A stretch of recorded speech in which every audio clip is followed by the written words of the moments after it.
This episode is brought to you by Indeed. Stop waiting around for the perfect candidate. Instead, use Indeed sponsored jobs to find the right people with the right skills fast. It's a simple way to make sure your listing is the first candidates see. According to Indeed data, sponsored jobs have 4 times more applicants than non-sponsored jobs. So go build your dream team today with Indeed. Get a $75 sponsored job credit at Indeed.com/podcast. Terms and conditions apply.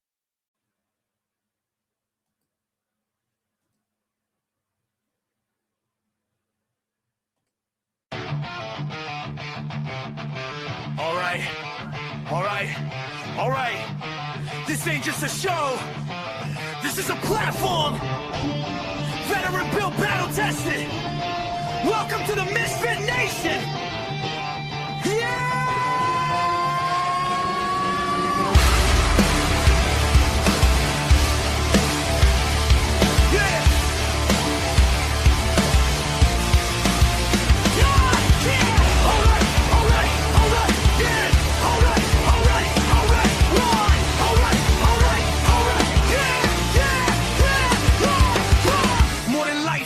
In a room, built from boots on the ground, now we breaking the rules. 2 vets, 1 leader, painting the sound, turn scars into sermons, let them echo around. Artists with truth, musicians with fire, actors backstage chasing something higher.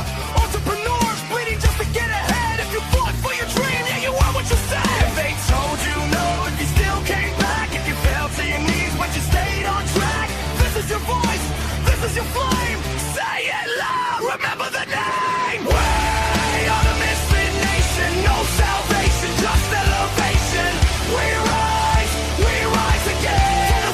From the fight, to the end. We are the Misfit Nation. No damn labels, no damn cages.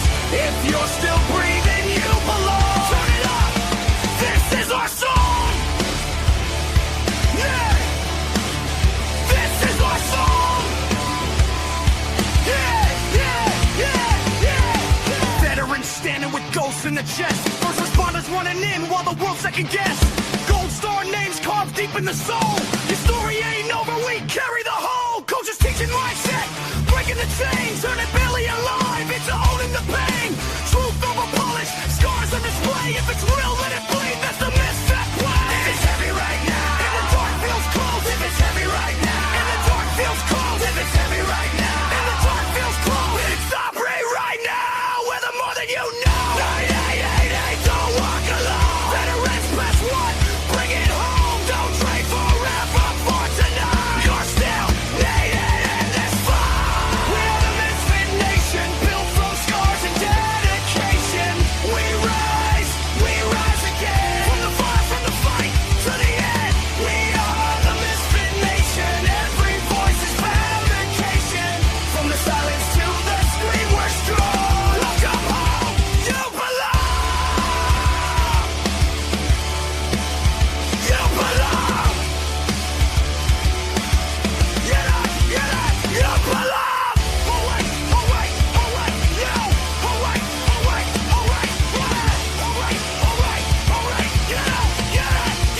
you belong.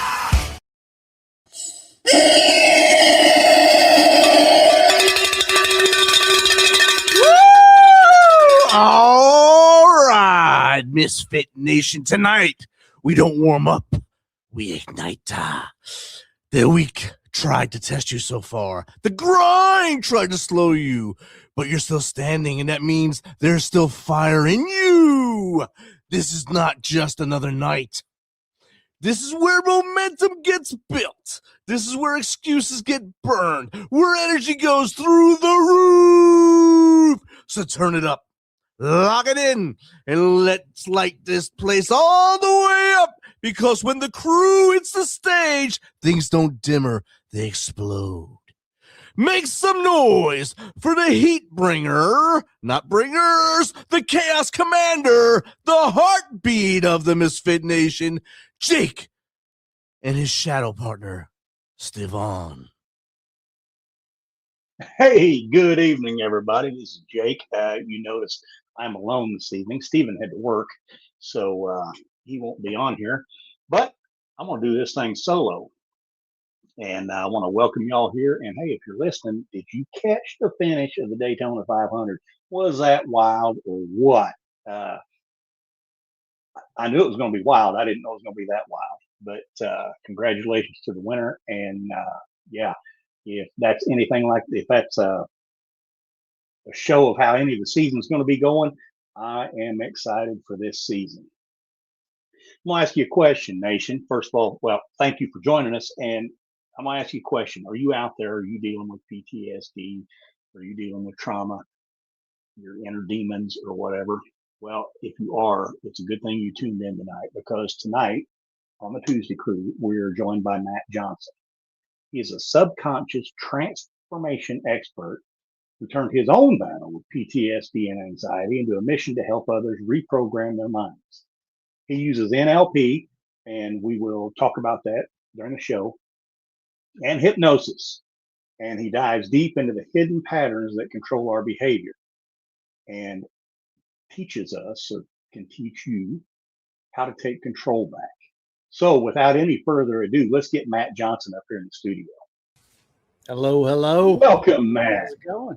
Thank you. You definitely went for the coolest intro song. Well, I cannot take any credit for that. That is all on the producer. Okay. He knocked it out of the park. I like it. Gets me pumped up and going. So how you doing this evening, Matt? I'm loving life. How about yourself? I'm about the same. I'm loving life. Life is good here in Western Kentucky. Nice. So now I gave about a 5-cent bio on you, just kind of telling, what you do and how you got started with it. Why don't you just fill in the rest of it for us? Tell the Misfit Nation who you are and how you got to where you are today. Okay. I'm Matt Johnson. I'm a hypnotist and neuro-linguistic programming coach. About 10 years ago, I got a severe brain injury. I was hiking at a place called Point Loma Tide Pools here in San Diego when I slipped and landed the back of my head on a slab of solid rock. I hit so hard, my brain rebounded, hit the top of my skull, and it twisted the part here above my eyes, and damaged my optic nerve. I have no words for the pain that I was in. If you've ever been zapped by electricity and felt that intense, like pins and needles type feeling, that's what was going on in my head. For the next few years, I was so sensitive to light and sound, I couldn't even be in a room with the lights on. It was just too painful. And I had a room I nicknamed my dungeon. I had black hefty bags taped over my windows. It was basically, solitary confinement. But I did something that, on day 2 of sitting in that dark room that got me out of there. And that was, I made a decision. Now, the word decision comes from the Latin root de, which means from, and kaidir, which means to cut. When you make a real decision, you cut off any other possibility. I had no clue how I was going to get out of there, but I just knew I would never stop trying until I did.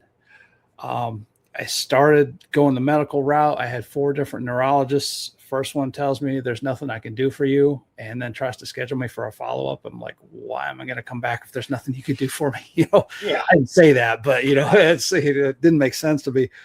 The second one gave me a pill that kind of took the edge off the pain. And I'm like, all right, cool. This is progress. Can you help me with my sleeping? Because I was going through these brutal downward spirals where like the pain made it harder to sleep, which made the pain worse. And just my head was in awful shape. And he said that, no, there's nothing I can give you. They didn't want to give me the regular sleeping pills because of my condition. So on to neuro number 3 right away. She's like, oh yeah, give me amitriptyline. And it worked.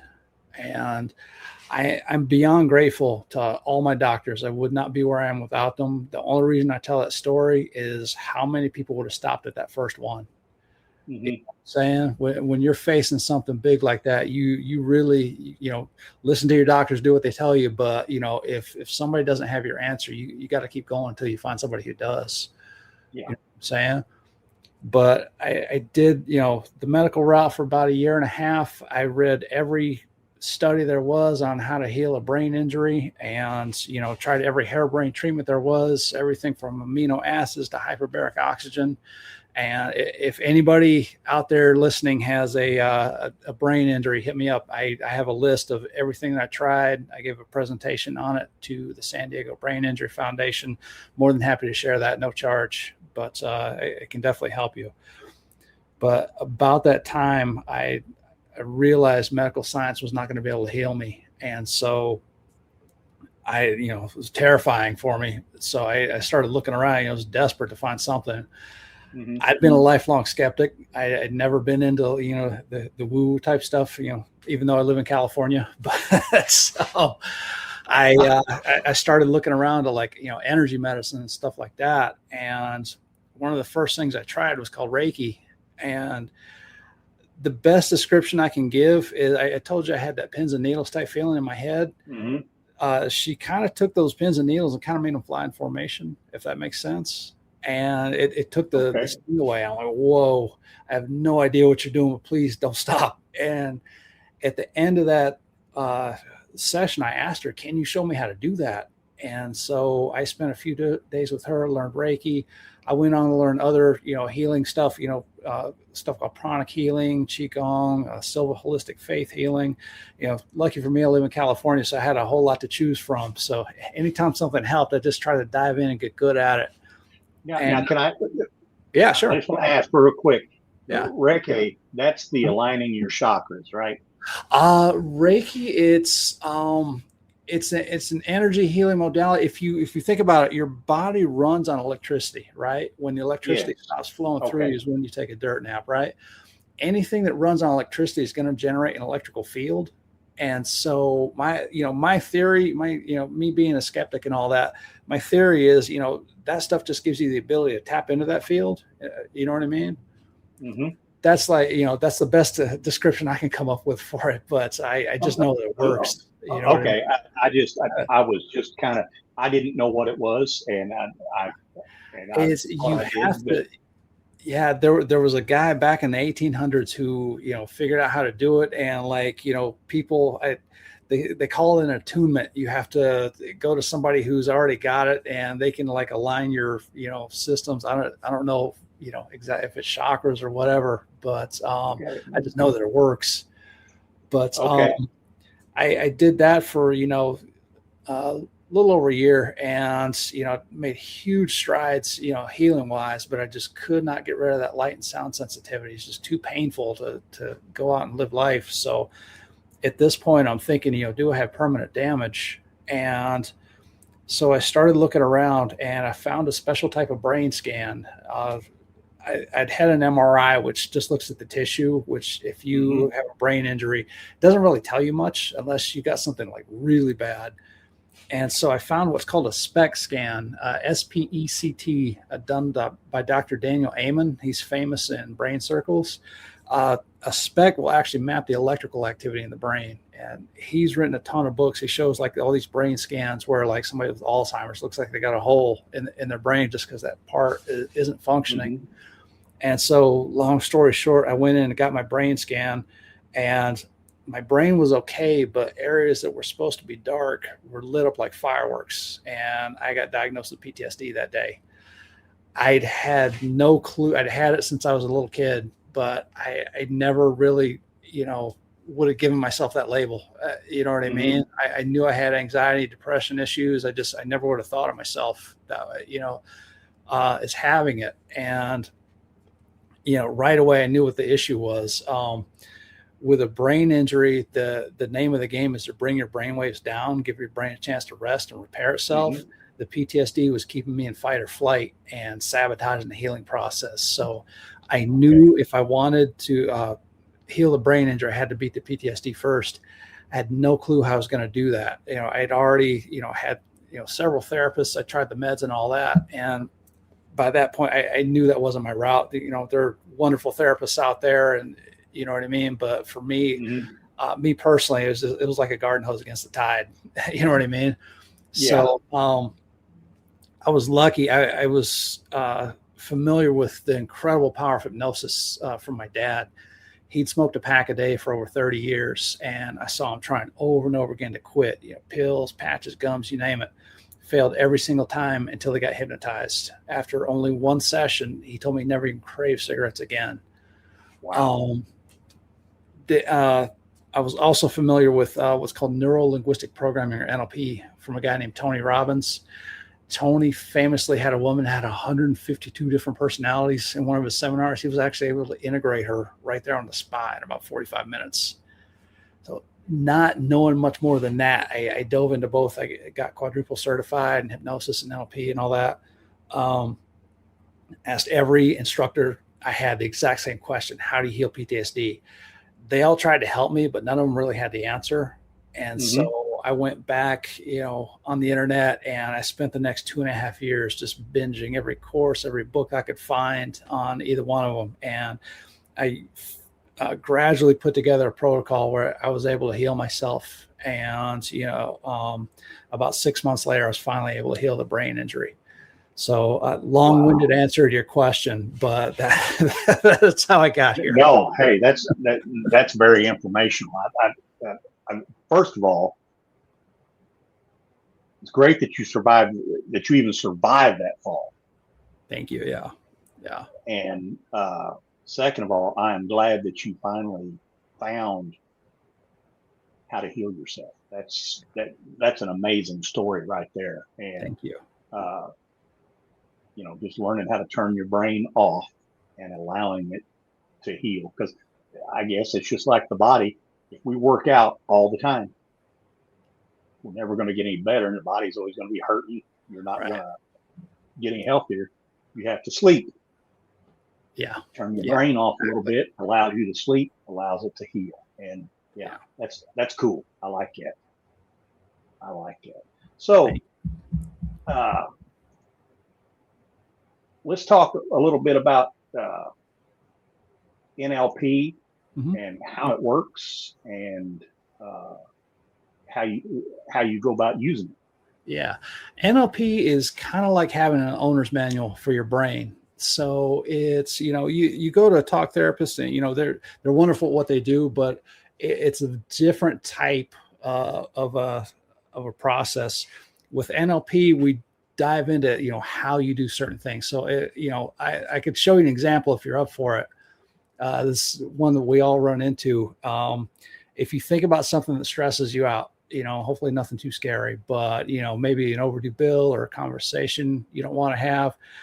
If you think about that, and if you're not driving, you can close your eyes. Notice where that feeling comes up in your body. Where do you feel that stress? Point to it. Okay. And now in your mind's eye, in your imagination, if that feeling had a color, what color would it be? First impression. Okay. Probably, I'm going to tell you, probably black or red. Okay. Black or red. My next question is there more than one color? Yeah. Okay. All right. So that black, red, that color, if it had a shape, what shape would it be? And first impression. Blob. Okay, good. That black and red blob, if it were moving, what direction would it be turning in? If it's hard to tell, you can try turning it one way, then the other, see what feels more natural. Probably back to front. Okay. Try turning. Okay. Whatever. Okay. Yeah. So whatever way it turns for you, try turning the opposite way and see what happens to the feeling.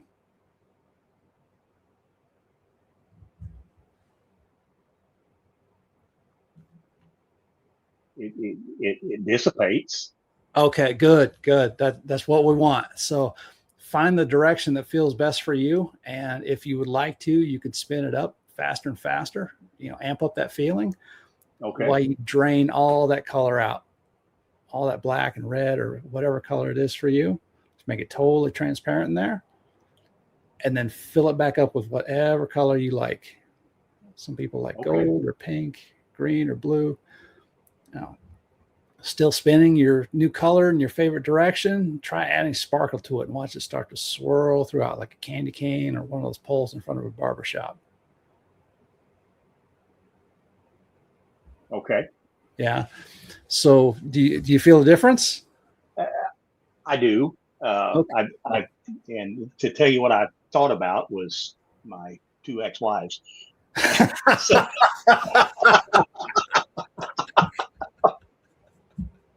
That'll do it. yes, it will. Yes, it will. And yeah, I have good thoughts when I think about my, my current Mrs. Holland. But yeah, when I think about the other two, Yeah. Okay. Can I show you another trick? This is good for a lot of people. It's all right. So however you thought about those ex-wives, did you get a picture, a sound, or a feeling? just kind of just a lump in the pit of my gut. All right. So when you get that lump, you can unspin it like we just did, right? Yes. For a lot of people, for about 80% of people, we're going to get a picture, right? Mm-hmm. So wherever that flashes for you, notice, where is it? Is it to the right, to the left, above you, below you? How big is the picture? Yeah, well, I'm concentrating on this right now, but yeah. Okay, I gotcha. So it's intrusive thoughts or repetitive thoughts are an issue for a lot of people. So once you tune into how that picture is, you can shrink it down, make it the size of a postage stamp. You can dump a bucket of paint on it. You can send it way out on the horizon so it can't bother you anymore. Doing these simple type changes in the way that you do those thoughts, those feelings, that's what NLP is. And it sounds stupid until you try it, but it can have some really big effects. Hey, if it sounds stupid, but it works, it's not stupid. Yeah. Only sounds that way. Yeah. Yeah. Okay. And those are just exercises that you can do on your own, wherever you want to do it, and like an exercise before you go to sleep, or to kind of calm your brain down, or anything like that. Yeah, anytime anytime you're stressed out or anything like that. All right. Now, how does the subconscious mind influence our emotional responses? I know all of that just kind of goes all in one, and I guess we just talked about how we can reprogram it for more peace or balance. Yeah, absolutely. Your subconscious mind controls everything in your body that you don't have to think about. Your breathing, your heartbeat, your body temperature, how much insulin you create after a meal. Also that pit in your stomach that we just unspun, tightness in your chest whenever you get stressed out, whatever it is. We've all had the experience of just thinking a thought and all of a sudden our chest will tighten up. You know what I mean? That's, that shows your mind is in control over what's going on in your body. And so when we unspun that stuff in you, what did we do? We gave it a color, a shape, a spin. And so once we tune into those, then we can tell your subconscious, hey, no, let's do it this way. And that will literally change, the feelings and stuff in your body. And now, will it start to automatically do it for you? It can. It's, if you want, automatically, I would suggest either hypnosis, which can do that, usually in one session, or with the NLP exercises. If you drill them until they become a habit, usually 7 times is enough for people to, start to put in that automatic reflex. So feel the stress start to come up, unspin it. Stress come up, unspin it. If you do that 7 times, that's usually enough to start to build that habit. Okay. All right. That's pretty cool. It's very cool stuff. I love this stuff. It's, if you couldn't tell. Well, yeah, I mean, I can tell that you obviously love it. And, for a couple reasons, one, it seemed, it worked for you. Yeah. And, it's just like anything else. If it works for you, stick with it. There's that's exactly right. A lot of things that a lot of people do that people will call crazy, but hey, if it works for them, it works for them. Yeah, that's exactly right. Anything, even with like the brain injury stuff, and I told you I tried all the harebrained treatments. If something worked, I kept it. If it didn't, then I discarded it and I try something else. You know what I mean? I'm big on just, find what works and just do more of that. Okay. All right. Now, a lot of people out there, you included, me included, have probably unresolved trauma. Yeah. I mean, you can't be, I'm almost 60 years old. You cannot be that age and not have trauma and probably unresolved trauma in your life. Yeah. So how can hypnosis help us release that? Yeah. The first thing we always want to do, like you said, a lot of people have it. When I got my scan, that diagnosis was a total shock to me because my thought at the time was that's something soldiers get. You know what I mean? I knew nothing about it, but the more I dove into it, so many people out there have it. Child abuse, domestic violence, first responders, natural disasters, things like that. I mean, it can be triggered by so many things. I'm not a doctor. I don't diagnose anything, but I would say, anytime you have when your response is out of proportion to the stimulus, right? So when somebody does something and it rubs you the wrong way, you go off or something like that, that's a clue. You know what I mean? That, you might want to dig in there. As far as how to deal with it, the first thing I always do with people is we'll calm down that fight or flight response. And that's usually done. We'll go back and deal with the old memories. We change the way that your mind plays them. So you'll still remember everything. You still have, all the lessons and all that. We just teach your subconscious mind that it's not a threat. So you can go back and play it without, being stressed out. I have another process that I do called timeline therapy. Your timeline is just how your subconscious processes time. So there was a time before you knew what anger was or fear or, grief.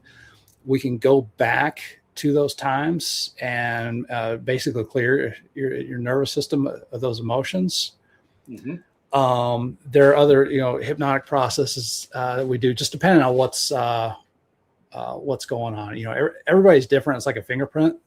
You know what I mean? That's why. But I mean, those are the basics where we all start, and then we'll just whatever's going on, we'll just address those one by one.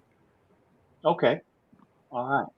So now I know a lot of people probably don't want to be hypnotized and don't want to talk about that.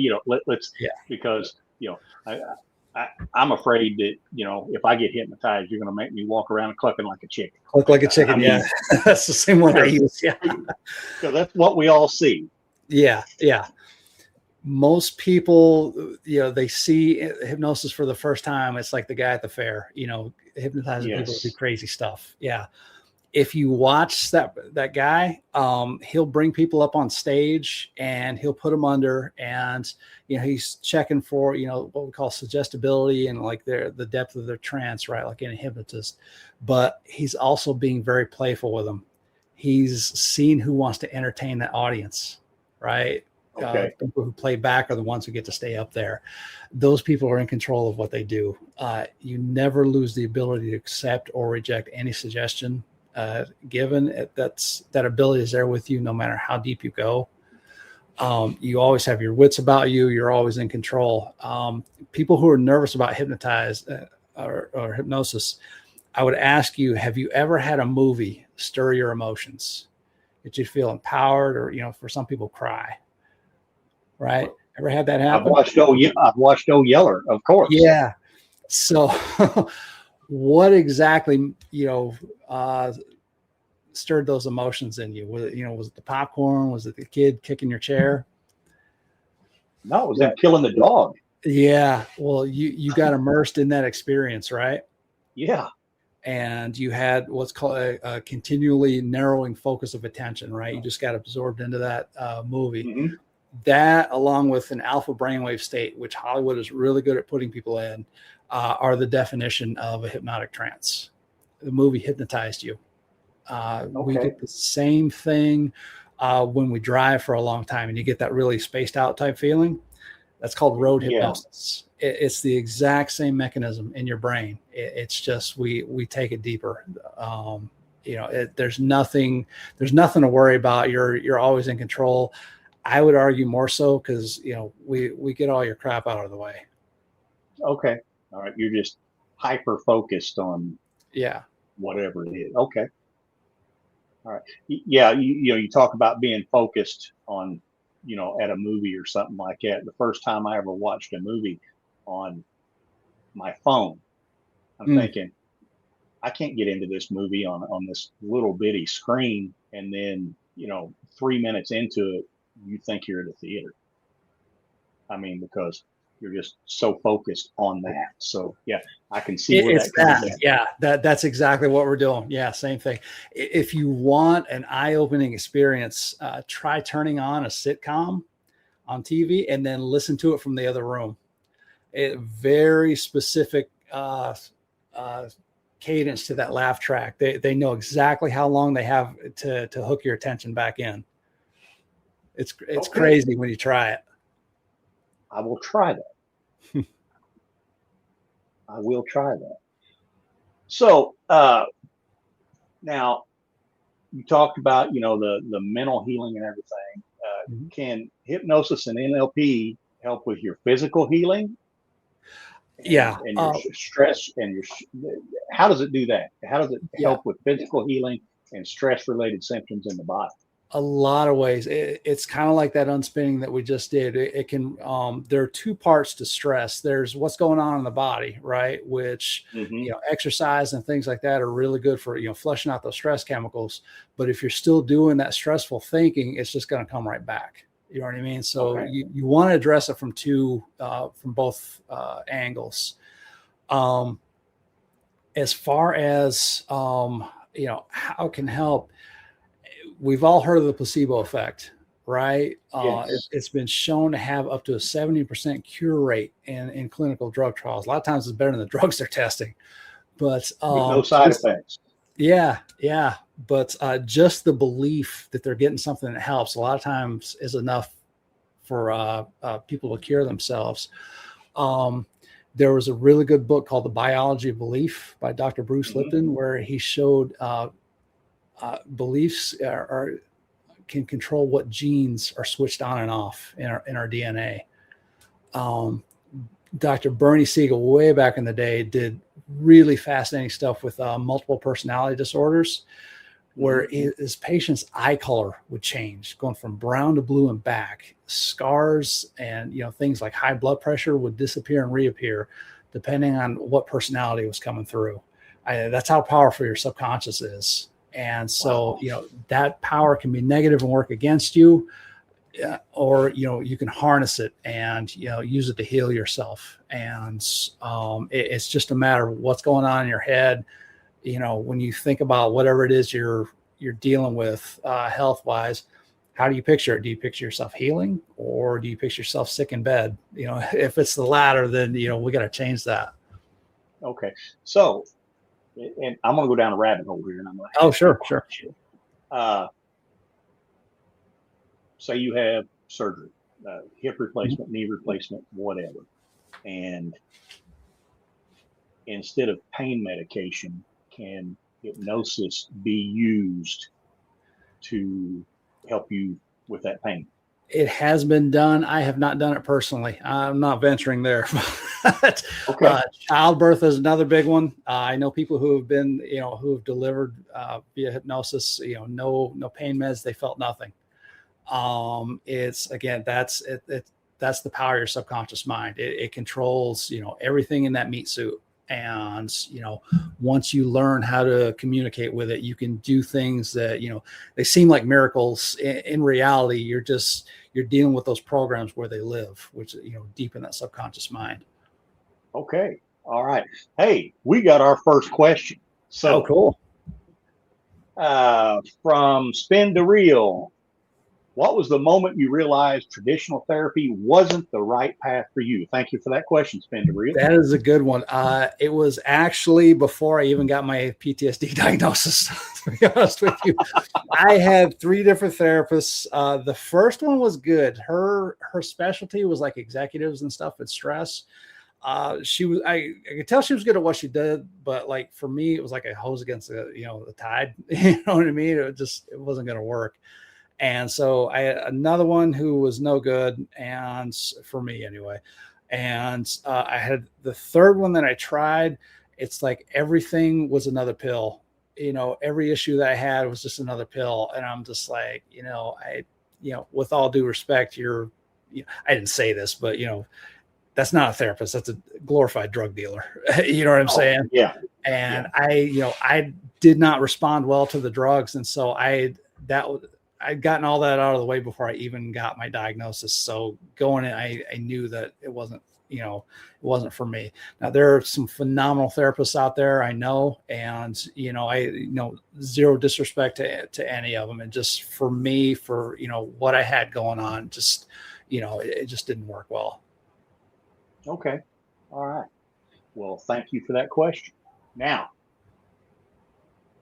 I'm going to dive into the other side of it. We've talked about all the good things. Of course, I kind of looked around. There are some naysayers out there about NLP. Okay. And there, a lot of folks out there, and we'll discuss who these folks are here in a minute. Okay. They're calling it, pop psychology, pseudoscience, and that there's no empirical evidence that it works. And I look at you right now, and I'm like, well, here's one case that it worked. But I guess, and I'm just going to come out and say it, is it the Association of Medical Professionals and stuff that are saying, all this because they lose money because of this, or, what? That's possible. From what I've seen, I've dealt with naysayers like this. Usually they haven't tried it. Okay. Don't knock it till you try it is my response to that. If you try it and it doesn't work for you, knock it all day. But I've been doing this for 8 years now. I've had a grand total of 2 people that I've given their money back because I wasn't able to help them. One of them was freaked out about hypnosis just in general. She was fighting me the entire time. So it's like, all right, this isn't for you. That's cool. You know what I mean? I get that it's not for everybody. The second one had what's called secondary gain, which is if I take away your problem, then you lose something else that's more important to you. I won't say what it was to just keep it private, but like for brain injury, I did a lot of work with the San Diego Brain Injury Foundation back in the day. If I was able to heal someone who was on a disability check, then there's a possibility they might lose that check. You know what I mean? So they're kind of hang on. You know what I mean? I think something like that was going on in the second case. But I can also point to tons of people who have told me I've changed their lives and, have evidence that that's happened. People have, gotten out of bad relationships. They've got, promotions. They've, finally started the business that they've been, dabbling in for years. It's just, and I'm the first to admit that, it may not be for everybody, but, there are people who it helps tremendously. And again, my response, try it first before you knock it. Okay. All right. We've got another question in. How does NLP actually reprogram limiting beliefs at the subconscious level? Thank you for that question. That's a good one. Now, the example I like to give for this is think back to the first time you ever drove a car, right? Okay. Your hands were 10 and 2 on the steering wheel. You were super focused on not hitting anything, right? You had to be. Fast forward a few years, you got coffee in one hand, cell phone in the other. You know what I mean? But how did the process that took all of your attention on day one became so automatic? It's because you did it over and over again to the point you didn't have to think about it. So your subconscious learned how to drive, right? Most of us have had the experience of driving and realizing we haven't even been paying attention, right? Oh, Yeah. Yeah. Now, had you done that on day one, you would have hit something, but your subconscious learned how to do it in the meantime. And so, you were able to still do it, even, your attention was off in la la land. Very cool process for driving, but problems can happen when we teach it things we don't want, negative emotions, limiting beliefs, bad habits, things like that. When those programs get stuck down in there, that's when hypnosis and NLP can go in and rewrite them. Those are the best tools that I, personally have found. But that's what they're designed to do. It's your subconscious doesn't think. It's like a supercomputer. It just runs whatever programs are in there. And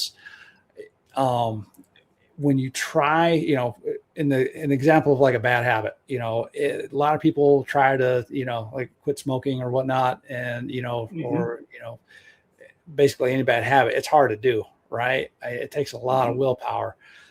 By your 30th birthday, your subconscious mind controls up to 95% of all your day-to-day behaviors, like driving and, brushing your teeth, putting on your shoes, and, when those programs, get wired into the brain, there's a saying, it's got neurons or brain cells that wire together. So every time you have that habit or, fire off that, that pattern, it physically wires to make it easier to have the next time. And so, going in and breaking it down, if you try to do it with the conscious mind, that 5%, you can do it. It's kind of like digging a ditch with a spoon, though. You're going to be there a while. Hypnosis and NLP, where it's like where we tuned into, the pictures that you were playing, or the colors of the stress and all that. We tune into how you do those programs, and then we change them. All right. That's dealing with the mind. That's some interesting stuff on, just how healing your head can heal the rest of your body. That's just, and you talk about bad habits or, subconscious habits that you have, and maybe they're not subconscious habits, but now hypnosis and everybody talks about going to a hypnotist to quit smoking. Now they can probably do hypnosis for just about any. I mean, can they do it for drinking and drug abuse as well? Yeah. Okay. Yeah. Drinking, drugs, gambling, you name it. Any kind of like addiction. They all, I don't care what it is, if it's, drinking, drugs, video games, whatever, they all have one thing in common. The person who's addicted will play a mental movie that ends at them getting their fix, whatever that is. So take it like an extreme example. Somebody's addicted to heroin. If you take that mental movie and expand it to past them getting that fix, and then you fast forward a few years in the future where they've lost their family, their house, their, everything they own, and they're laying alone in a ditch, shaking from withdrawals, freezing cold, get them to play that movie, and the answer to the question, do I really want another fix, will start to change. Right. Okay. And so it's a lot of that. It's wiping out the triggers. How do I know when it's time to do it? Is it a certain part of the day, or whatnot, when I get around my friends or whatever. That was my dad's big one for smoking. When he got around his buddies, it was always time to light up. You know what I mean? Going in and reprogramming those triggers, and also getting rid of the physical stuff, the cravings and all that. It's, hypnosis is phenomenal for all that. Okay. All right. Got another question in here from Greg Nice. Can someone rewire deep trauma without reliving it repeatedly? Thank you for that question, Greg Nice. Yeah, absolutely. And there's again, I don't mean to speak bad about therapists at all. I had nothing but a huge amount of respect for them. I kind of give you an idea of, the differences. With therapy, you talk about your problems, and you relive them, and it can get to a point where you kind of, like I said, those neurons that fire together, wire together, you're kind of digging that groove deeper in the mind. I'm not an advocate for that.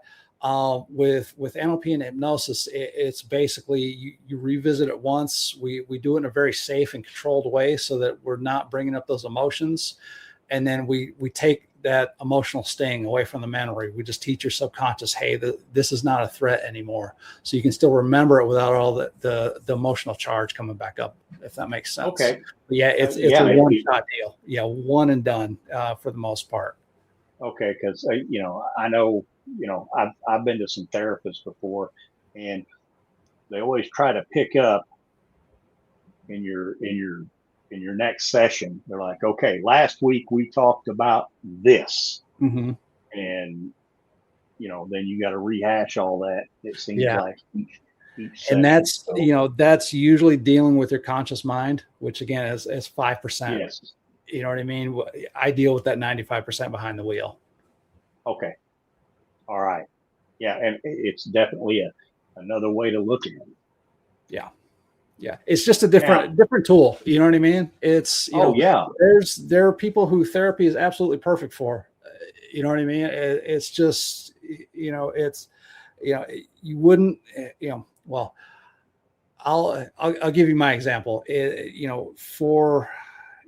If you've got like a broken leg or heart disease or something like that, Western medicine is the best in town. Nothing can touch it. Mm-hmm. But if you've got like a chronic condition, Eastern medicine, a lot of times, my personal opinion, as a non-doctor, is better than Western.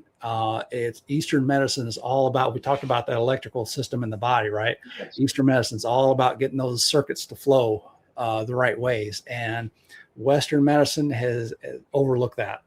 And it's just about picking the right tool for you. Everybody's Mm-hmm. different. It's like a fingerprint. And so you just kind of got to find, if you can find somebody who's, healed what you have, and if they can show you the way, then just do what they did. You know what I mean? Yeah. And, if not, then you got to create the way, which is harder, but it can be done. It's just, trial and error. Just keep going until you find what works for you. Okay. All right. And I'm a big fan of, acupuncture, acupressure. That's same. Those. Yeah. Yeah. Again, that's something I never would have tried until I had to. You know what I mean? I understand. And I think a lot of it has to do with money. Okay.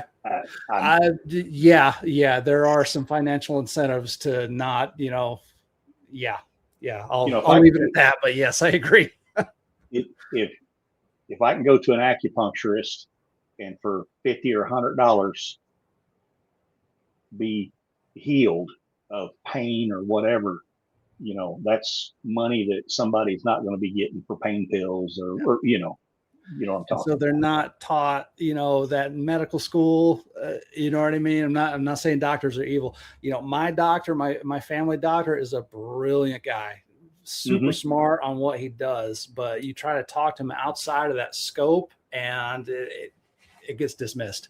You know what I mean? Yeah. So I know what he's good at. And if it's something outside of that, then I try to find somebody who's good at that. You know what I mean? I completely understand. We got another question in here from Men Are Better Drivers. No comment on that one.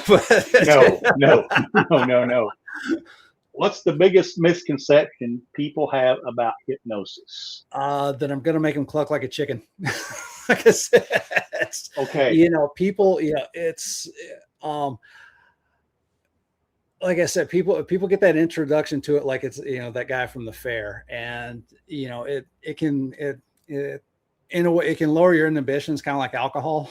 You know what I mean? But you're still in control of what you're doing. It's not like being drunk and you wake up thinking, oh, what did I do last? No, you're still totally in control. There's so little info out there about, just what can be done with hypnosis. So it's, most people, like you said, is they think of it, stop smoking, lose weight. But, I'm constantly blown away by, just, the changes people can make, just when we go in and, find what's ailing them and rewrite that program. Just to give you an example, like my very first client, I I went through NLP school just trying to solve my own stuff. You know what I mean? I had really hadn't occurred to me to work with other people yet. I had a friend, I was like 2 weeks out of NLP school. I had a friend who she posted on Facebook about her daughter having dyslexia. And I remembered like this little 10-second blurb about, how to work with it. And I'm like, I think I can help her. And, so I drive up, from San Diego to Carlsbad. I'm sweating bullets the entire time. And so I get up there, and she went from, struggling to spell like 3 and 4 letter words to spelling, complex 3-syllable, 11, 12 letter words forwards and backwards within 20 minutes.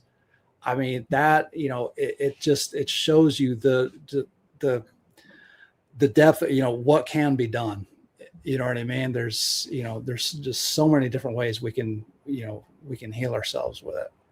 Yes. And that's actually the first review that I read on your website. Oh, okay. Okay. Yeah. No, she was a friend of mine. I was, after I did that, I was a blubbering idiot for like the next 3 hours. It's like, holy shit, I did that. You know what I mean? But that was the day I got hooked. I was like, all right, I gotta do this. This is cool. Okay. Now, that last question that we answered, that kind of was leading into what I was going to ask, because another thing that the naysayers are saying is the potential for manipulation. Yeah. You have more power than you think you have. There are these things called con artists out there, and they can manipulate you just as normal consciousness, like you and I are, right? If you came across someone like that, then you would have a problem. Does the hypnosis amplify that? I don't know of a way to do that. It's, I wouldn't say it's impossible, but, if you look at if someone seems, if you don't trust them in your gut, or they've got that used car salesman type of a vibe, you know what I mean? I would say trust your gut on that. If it's somebody, like in my case, I got into this stuff to heal myself. I had no other choice. And, I didn't do it to entertain people. I didn't do it to, you know what I mean? So look at the background, you know what I mean? And, are there going to be, con artists in any field? Yeah. But, are you going to get put under and then program like a Manchurian candidate? I don't think that's possible. I don't know how to do it. I know brainwashing's the thing and all that, but it doesn't take hypnosis to do that. And I think something like that would take years, or at least multiple sessions. Hypnosis. I mean, if somebody had the intent of doing that, then, it might speed up the process. I'm just guessing, but I'm not aware of anyone who, has, been able to do anything like that, or, somebody's been manipulated by hypnosis. Otherwise you'd see people, claiming they were hypnotized in court cases and things like that. I didn't do it. It's not my fault. Yeah. I got another question here, and I will answer this one. Elaine loves you. Can you hypnotize Lacey? Well, no. Well, I got some bad news for you. Yeah, there's a good chance you're staring at a screen. You probably are. Yeah. We're actually going in and out of hypnotic trances all day long. It's like the movies or the driving thing that I was talking about before. We're going in and out of them all the time. It's just most of them are just like really shallow. Right? But it's the same mechanism in the brain. Yeah. Well, it's kind of like when you're, when somebody's looking at their phone and you're talking to them, and then, a couple seconds later they look up and they're like, what'd you say? Yeah. And, yes, I totally understand that. Yeah. I can totally understand that. Got another one here from Kellamal. If someone feels stuck today, what's the first step toward changing their subconscious patterns? Thank you for the question, Kellamal. Okay. You didn't say what you were stuck in, but all right, I'll give you a few tricks. All right. So first of all, the first thing you want to do is change that mental movie like you were playing in your head, right? So if you think ahead to April 15th, when, you know, we all have to do our taxes, most of us will procrastinate right up until, you know, the night before or the morning of, or whatever. You know, you're going to have to do them the entire time. You got all your paperwork and everything, but, you know, why do you wait until that last minute, right? Up until that day, when you think about doing your taxes, you play a mental movie of, this is going to suck. I don't feel like doing it right now. But on the 15th, what happens on that day? All of a sudden that movie changes to, oh, if I don't get this done, then I'm going to owe all these fines and all this. So you change your, it's everything people do is either to avoid pain or to gain pleasure. Right. So if you think about, what's the pain of not doing it? And then what's the pleasure of getting it done? You know, when you're playing those mental movies, that's when you start to change your behavior. You get yourself out of stuckness. I had a time in my life when my kids were small. I had, a full-time job. I was starting a side hustle on the side. I was busy. And so the only time that I could get up and go to the gym was to get up at 4 a.m. and go in. And that is not easy to do. But I took a couple of approaches. First of all, that I had, I call it fun gets done. If you can associate enough pleasure to something, then you'll wind up doing it. For me, I mentioned Tony Robbins before. I was listening to his programs like crazy at the time, and I've always been a big basketball player, and so I would have Tony in my ears, and I'd always end my workouts with 10 minutes of shooting hoops. And when that alarm goes off in the morning, and I never once did I feel like getting up, but if I would just flash on that image, all right, I'm gonna feed my mind. I'm gonna get to go play basketball. That's when I got up and went in. And the second approach is I call it 2 millimeters. If you think, all right, every day or every year, the first week of January in my gym, it is packed. You can't get to a machine. You can't get a spot in the parking lot. It's, all these New Year's resolutions people come in.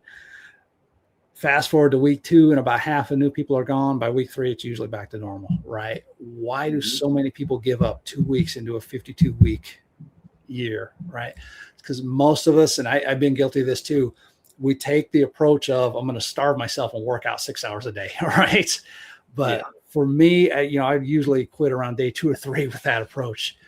The way you want to do it is, instead of trying to, ramp up all that pain all at once, you want to just take tiny little bites of it. So if you just start where you are, and if it's intimidating to go to the gym, for example, just go swipe your card the first day, maybe day 2, try a machine, something like that, but just make these 2 millimeter shifts every day. If you improve 1% a day, that's not 365%. At the end of the year, that 1% will keep snowballing. And it's at the end of 365 days, it's 3,700%. That's 37 times improvement just by 1% done every single day. That's the way you do it. And, that it can work for anything. Just, get your mind focused on the right things, the pain of not doing it and the pleasure of doing it. And then just, what's that first tiny little bite that I can start to take, and just get that momentum going and just keep it going. Okay. All right. Well, hey, we are going to start to wrap it up here. Got a couple things. If somebody wants to contact you, how do they get in touch with you, Matt? You can go to my site. It's mattjohnsonnlp.com. That's mattjohnsonnlp.com. And you've got my free course up there. It's called Calm on Command, where we take all, that stress, all the things that lead to it. We do the unspinning like we did before. We work with the pictures and all that. And I've also got a hypnosis in there to call it dissolve and resolve stress from the mind and the body. But that's all free. And you can find my other programs up there. But nice looking site, huh? Yeah, it is. That's a good looking site. Okay, now, tough question for you in 3 parts. Okay. What are 3 things that are non-negotiable that Matt has to do every day for his day to be complete. Okay. 3 non-negotiables are: I have to work my body. I'm getting to the age where I feel it when I don't. So, number 2, I have to make some kind of progress. Usually my business or whatnot, but I've got to do something I'm going to thank myself for the next day. Right. Okay. My 3rd non-negotiable is I have to meditate, and that when you start doing, like a meditation routine, it naturally calms you down. You'll be a calmer person throughout the day. Once you build that habit, it teaches your brain to reset. And once you start to calm down like that, your thoughts get clear. You make better decisions. You know what I mean? Just life changes in a lot of different ways for you. But all right. Those would be my 3. All right. Well, hey, Misfit Nation, that's going to be about it for tonight. And I just want to remind you, check us out on Reeves Across America at 5 p.m. Eastern on Saturdays. And as always, Misfit Nation, if you're out there, you're feeling the darkness, you don't think that you want to make it till tomorrow, don't take that permanent solution to a temporary problem. Call somebody. Get on that telephone, dial 988, take option 1 if you're a veteran. Somebody on that line will get you help, because tomorrow will not be as beautiful without you in it. So with that being said, Matt, thank you for that. Hey, I come into this a skeptic. I'm going to tell you, I did. But I learned a lot tonight. I hope the Misfit Nation learned a lot tonight. Really enjoyed having you on here. Thank you so much. Thank you for having me. It's my pleasure. All right, Misfit Nation, we love you, and we'll see you next week.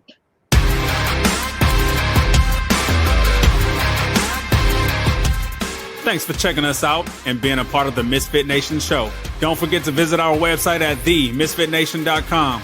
That's themisfitnation.com. Check out all our past episodes and get some of the great Misfit Nation gear for you and your family. As always, be humble, stay hungry, and keep hustling, because we are Misfit Nation. Misfit. It's tax season, and at LifeLock, we know you're tired of numbers. But here's a big one you need to hear. Billions. That's the amount of money in refunds the IRS has flagged for possible identity fraud. Now here's another big number, 100 million. That's how many data points LifeLock monitors every second. If your identity is stolen, we'll fix it guaranteed. One last big number, save up to 40% your first year. Visit LifeLock.com/podcast for the threats you can't control. Terms apply.